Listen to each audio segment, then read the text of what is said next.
പിറ്റേ ദിവസം രാവിലെ ആദ്യം കണ്ണു തുറന്നത് ദേവുവാണ്. അവൾ തൻ്റെ വയറിൽ മുഖമമർത്തി കിടക്കുന്നവനെ ഒരു ചിരിയോടെ നോക്കി. നഗ്നമായ അവൻ്റെ പുറത്ത് തൻ്റെ നഖം കൊണ്ട് ചുവന്നു കിടക്കുന്ന പാടുകളിലേക്ക് നാണത്തോടെ ദേവു നോക്കി. അതിലൂടെ മെല്ലെ വിരലോടിച്ചു. ഒരു തലയിണ എടുത്തുകൊണ്ട് ധ്രുവൻ്റെ തലയുടെ അടിയിൽ വെച്ചുകൊണ്ട് ദേവു മെല്ലെ കട്ടിലിൽ നിന്നും എഴുന്നേറ്റ് നിന്നു. അഴിഞ്ഞുകിടപ്പുണ്ടായിരുന്ന വസ്ത്രങ്ങൾ ദേവു വേഗം ഒരു ചിരിയോടെ എടുത്തിട്ടുകൊണ്ട് ധ്രുവനെ ഒരു ബെഡ്ഷീറ്റ് കൊണ്ട് പുതച്ചു കൊടുത്തു. ശേഷം ധ്രുവൻ്റെ നെറ്റിയിൽ അമർത്തി ചുംബിച്ചു. മെല്ലെ ആ കവിളിലും അവൾ അമർത്തി ചുംബിച്ചു. അവിടുന്ന് എഴുന്നേറ്റ് ബാത്റൂമിലേക്ക് നടന്നു. കുളിച്ചിറങ്ങി വന്നുകൊണ്ട് ദേവു ഇന്ന് പോവാനായുള്ള ഡ്രസ്സെല്ലാം പാക്ക് ചെയ്ത് റെഡിയാക്കി വെച്ചു. എന്നിട്ട് ധ്രുവനെ ഒന്ന് നോക്കിക്കൊണ്ട് അവൾ റൂമിൽ നിന്നും ഒരു ചിരിയോടെ ഇറങ്ങി.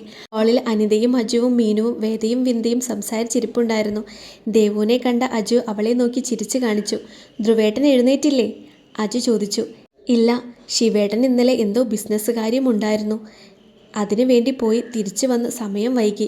അതുകൊണ്ട് ഇന്ന് എഴുന്നേക്കാൻ വൈകും, കിടന്നോട്ടെ, ദേവു പറഞ്ഞു. മോളെ ഇന്ന് നമുക്ക് തിരികെ പോകണം. കൊണ്ടുവന്ന ഡ്രസ്സെല്ലാം പാക്ക് ചെയ്തോ?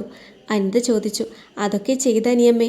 മീനുവും വേദയും നീയും പാക്ക് ചെയ്തോ കുഞ്ഞാറ്റെ? ദേവു ചോദിച്ചു. ഞാൻ ഇന്ന് രാവിലെ തന്നെ പാക്ക് ചെയ്തു, എല്ലാം റെഡിയാക്കി വെച്ചിരുന്നു, വിന്ദ പറഞ്ഞു.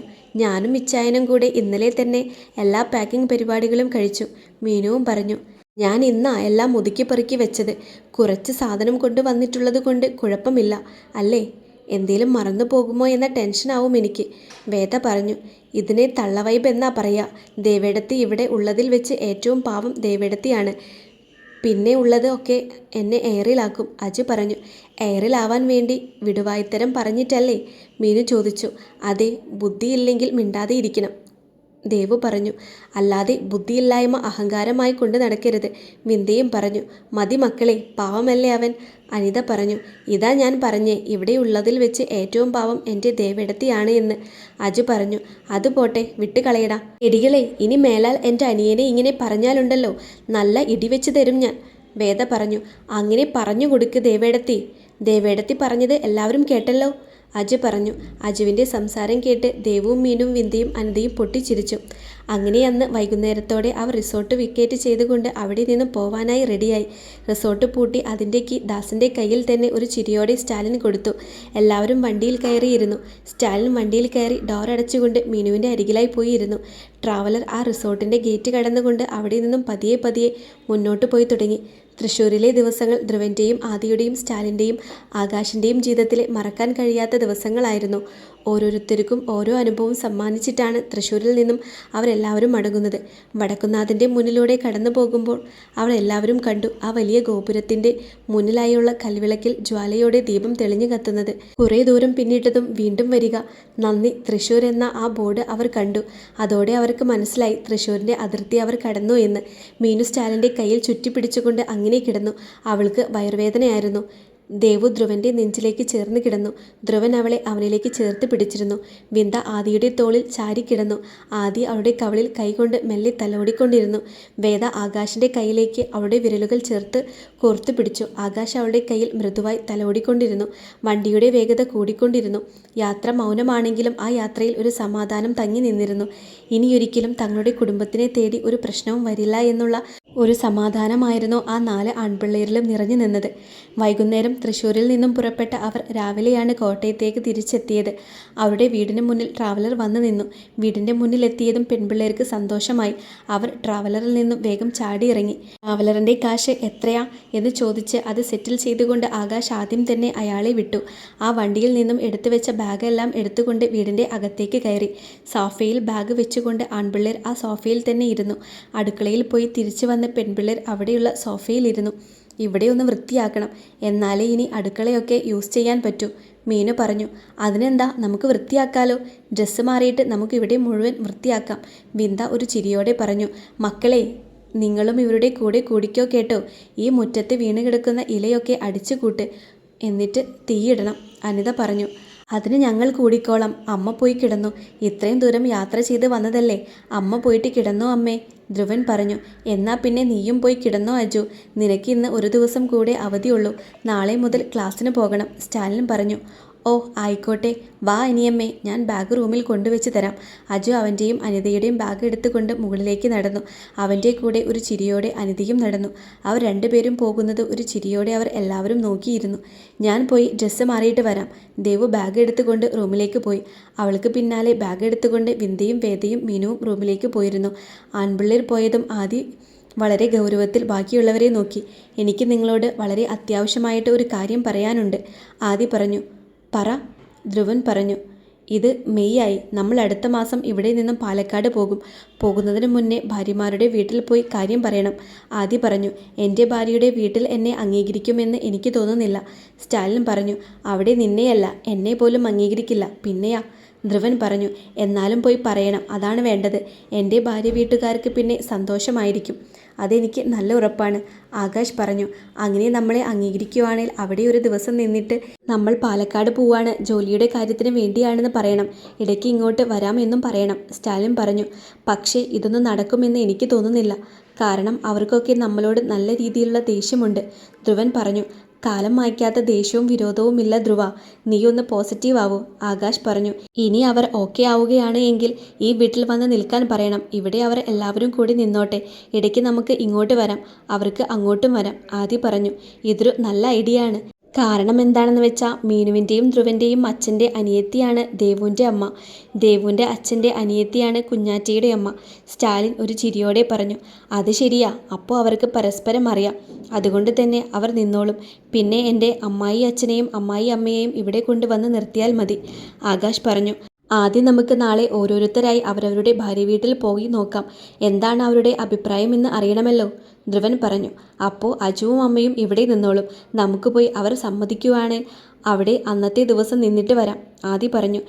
പിന്നെ ഇവിടെ നിന്ന് പോകുമ്പോൾ അവർക്കൊരു കുറവുമില്ലാത്ത സെറ്റപ്പ് ചെയ്തിട്ട് വേണം പോവാനായി, അതാണ് വേണ്ടത്, ആകാശ് പറഞ്ഞു. അത് പിന്നെ അങ്ങനെയാണല്ലോ, എല്ലാ സെറ്റപ്പും ചെയ്തിട്ടേ നമ്മൾ ഇവിടുന്ന് പോകൂ, സ്റ്റാലിൻ പറഞ്ഞു.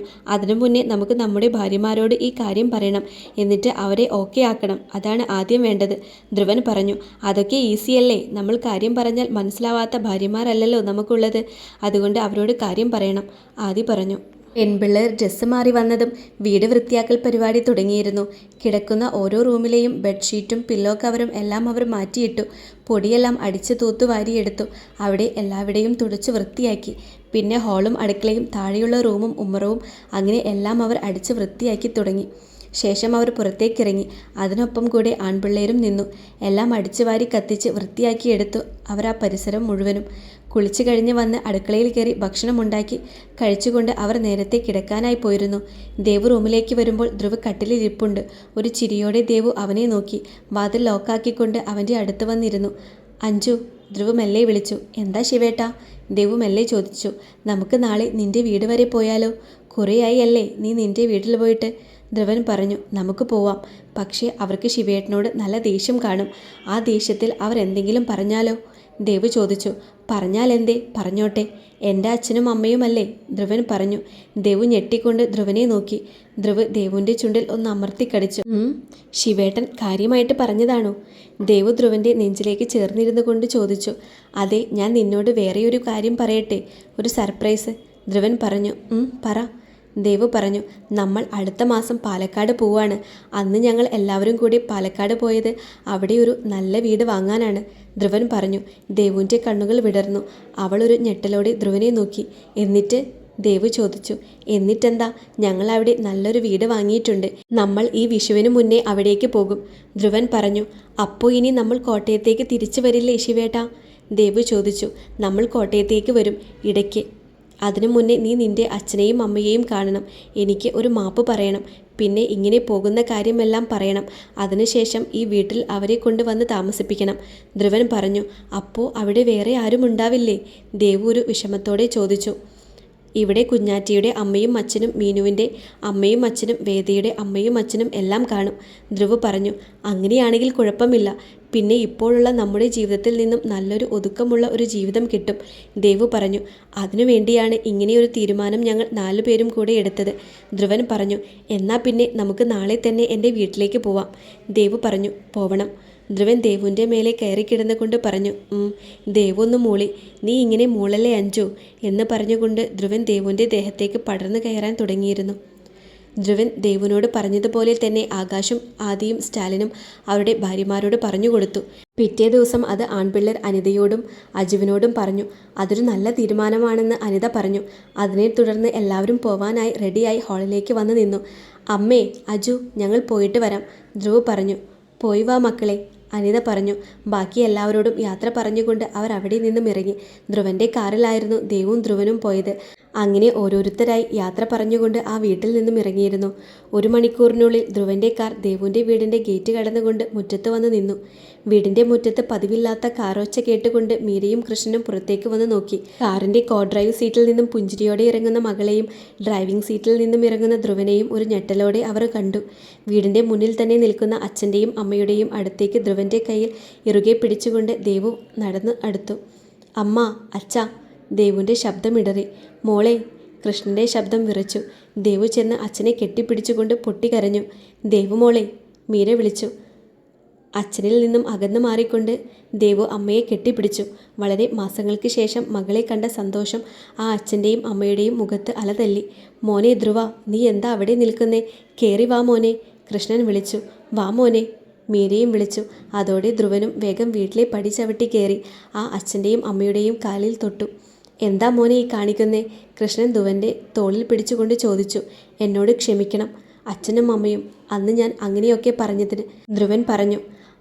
അത് മോനെ, അന്ന് ഞാൻ വിചാരിച്ചത് എന്നോടുള്ള വാശി കാരണമാണ് ദേവുമോളെ കല്യാണം കഴിച്ച് കാണിച്ചത് എന്നാ. പക്ഷേ ഇപ്പോൾ എൻ്റെ മകളുടെ മുഖം കണ്ടാൽ അറിയാം അവൾ നിൻ്റെ കൂടെയുള്ള ജീവിതത്തിൽ സന്തോഷവതിയാണ് എന്ന്. ഞാനും മീരയും ആഗ്രഹിച്ചതും അങ്ങനെയുള്ള കാര്യമാണ്. അതുകൊണ്ട് ഞങ്ങൾക്ക് നിന്നോട് ഒരു വിരോധവുമില്ല, സ്നേഹം മാത്രമേ ഉള്ളൂ, കൃഷ്ണൻ പറഞ്ഞു. അതെ, നീയും എൻ്റെ മകൻ തന്നെയാണ്. നിങ്ങളിങ്ങ് വന്നല്ലോ, അത് മതി, വന്നേ ഇരിക്കേ, മീര പറഞ്ഞു. ദേവു ധ്രുവൻ്റെ കയ്യിൽ അമർത്തിപ്പിടിച്ചു. ധ്രുവ് മെല്ലെ ഒന്ന് ചിരിച്ചുകൊണ്ട് ദേവുവിനെ നോക്കി. രണ്ടുപേരും അവിടെയുള്ള സോഫയിലിരുന്നു. ചായ എടുക്കട്ടെ മക്കളെ? മീര ചോദിച്ചു. ഏയ് വേണ്ട അമ്മ, അമ്മ ഇവിടെ ഒന്ന് ഇരിക്കി, ഒരു കാര്യം പറയാനുണ്ട്, ധ്രുവൻ പറഞ്ഞു. അതോടെ മീര ഒരു പുഞ്ചിരിയോടെ കൃഷ്ണൻ്റെ അടുത്ത് ചെന്നിരുന്നു കൊണ്ട് അവരെ രണ്ടുപേരെയും നോക്കി. ഞാൻ എൻ്റെ പോലീസ് ജോലി വിട്ട് വേറെ എന്തെങ്കിലും ഒരു ചെറിയ ജോലി സെറ്റാക്കാനുള്ള പ്ലാനിങ്ങിലാണ്. പിന്നെ ഇവിടെ എനിക്ക് മിത്രങ്ങളെക്കാൾ കൂടുതലായിട്ടുള്ളത് ശത്രുക്കളാണ്. അതുകൊണ്ട് തന്നെ ഇവിടെ നിന്ന് ഒന്ന് മാറി നിൽക്കാൻ തീരുമാനിച്ചു. പേടിച്ചിട്ടൊന്നുമല്ല, പക്ഷേ എൻ്റെ കൂടെ ജീവിക്കുന്നവരെ വെച്ച് ഒരു റിസ്ക് എടുക്കാൻ എനിക്ക് പറ്റില്ല എന്നുള്ളതാണ് കാര്യം. ഞാൻ ഒറ്റയ്ക്കായിരുന്നുവെങ്കിൽ കുഴപ്പമില്ലായിരുന്നു. ഇതിപ്പോൾ അഞ്ജുവും കൂടെയുള്ളത് കൊണ്ട് ഒന്ന് ഒതുങ്ങി, ധ്രുവൻ പറഞ്ഞു. അത് നല്ല തീരുമാനമാണ് മോനെ, കൃഷ്ണൻ പറഞ്ഞു. അതുകൊണ്ട് ഞാനും ആദ്യം സ്റ്റാലിനും ആകാശം കൂടെ ഒരു വീട് പാലക്കാട് വാങ്ങിയിട്ടുണ്ട്. ഈ വിഷുവിന് മുന്നേ ഞങ്ങൾ അങ്ങോട്ട് പോകും. അവിടെ ഒരു സാധാരണ ജീവിതം ജീവിക്കണമെന്നാണ് ഞങ്ങളുടെ ആഗ്രഹം. പക്ഷേ അത് അച്ഛനും അമ്മയും അറിയണമല്ലോ, ധ്രുവൻ പറഞ്ഞു. നിങ്ങൾക്ക് സന്തോഷമായി ജീവിക്കാൻ അതാണ് നല്ലത് എങ്കിൽ നിങ്ങൾ അതേപോലെ ചെയ്യും മക്കളെ. നീ ഇപ്പോൾ എടുത്ത തീരുമാനം നല്ലതാണ്, കൃഷ്ണൻ ഒരു പുഞ്ചിരിയോടെ പറഞ്ഞു. പിന്നെ ദേവു ഒരു പക്ഷേ നിന്നെ പ്രണയിച്ചില്ലായിരുന്നുവെങ്കിൽ അവൾക്ക് നല്ലൊരു കല്യാണാലോചന ദൂരെ നിന്ന് വന്നാൽ ഞങ്ങൾ കെട്ടിച്ചു വിടുമായിരുന്നു. അതുപോലെയുള്ള ഒരു കാര്യമാണ് ഇതും, മീര പറഞ്ഞു. അതുമാത്രമല്ല, വേറെ ഒരു കാര്യം കൂടെയുണ്ട്. ഇപ്പോൾ ഇതൊക്കെ അംഗീകരിച്ച പോലെ അതും അംഗീകരിക്കണം, ധ്രുവ് പറഞ്ഞു. മോൻ കാര്യം പറയൂ, കൃഷ്ണൻ പറഞ്ഞു. ഞങ്ങൾ ഇവിടുന്ന് പോകുമ്പോൾ ഇപ്പോൾ വാങ്ങിച്ചിട്ട വീട് നാശമായി പോകും. അവിടെ വന്ന് അച്ഛനും അമ്മയും താമസിക്കണം, ധ്രുവ് പറഞ്ഞു. അതിപ്പോൾ, കൃഷ്ണനൊന്നും മടിച്ചു. അത്രയും വലിയ വീട്ടിൽ ഞങ്ങൾ എങ്ങനെയാ മോനെ ഒറ്റയ്ക്ക്? അത് വേണ്ട, മീര പറഞ്ഞു. അവിടെ ഒറ്റയ്ക്കല്ല അമ്മേ, അവിടേക്ക് ഗീതമ്മായി, പിന്നെ സുരേഷ് മാമൻ, മാധവമാമൻ, തുളസിയമ്മായി ഒക്കെ വരും, ദേവു പറഞ്ഞു. അതിന് അവരും ഈ പറഞ്ഞ കാര്യത്തിന് സമ്മതിച്ചാൽ ഞങ്ങൾ എല്ലാവരും അവിടെ നിന്നോളാം, മീര പറഞ്ഞു. അതിന് ബാക്കിയുള്ളവർ പോയിട്ടുണ്ട്. ഇപ്പോൾ മക്കളെ കണ്ടപ്പോൾ അച്ഛൻ്റെയും അമ്മയുടെയും വിഷമം പോയില്ലേ, അതുപോലെ ഇല്ലാണ്ടാകും അവരുടെ ആ വിഷമവും, ധ്രുവ് പറഞ്ഞു. അത് മോൻ പറഞ്ഞത് സത്യമാണ്. മക്കൾ അവരെ കെട്ടിയവൻ്റെ കൂടെ സന്തോഷത്തോടെയാണ് ജീവിക്കുന്നത് എന്നറിഞ്ഞാൽ സന്തോഷിക്കാത്ത ആരാ ഉള്ളത്, കൃഷ്ണൻ പറഞ്ഞു. എല്ലാ അച്ഛനും അമ്മയും അങ്ങനെ തന്നെയാ. ഗീത കുഞ്ഞാറ്റയുടെ കാര്യം പറഞ്ഞിട്ട് എന്തോരം കരഞ്ഞ് എന്നെ വിളിച്ചിട്ടുണ്ടെന്നറിയാമോ? എന്നാലോ ആ കുട്ടി വന്നപ്പോൾ അവളെ വഴക്ക് പറഞ്ഞു അങ്ങനെ തന്നെ പറഞ്ഞയച്ചു, മീര പറഞ്ഞു. ഗീതമ്മായി പാവമാണ്. ഉള്ളിൽ വിഷമം വന്നാൽ പലതും വിളിച്ചു പറയും. പക്ഷേ അത് വിഷമം കൊണ്ടാ, അതാർക്കും മനസ്സിലാവില്ല, ദേവു പറഞ്ഞു. ചിലർ അങ്ങനെയാണ്, ഉള്ളിലെ വിഷമം മറച്ചു വെച്ചുകൊണ്ട് ചിരിക്കും, ദേഷ്യപ്പെടും. പക്ഷേ അവർ ഒരിക്കലും അവരുടെ വിഷമം പുറത്ത് കാണിക്കില്ല, മാധവൻ പറഞ്ഞു നിർത്തി.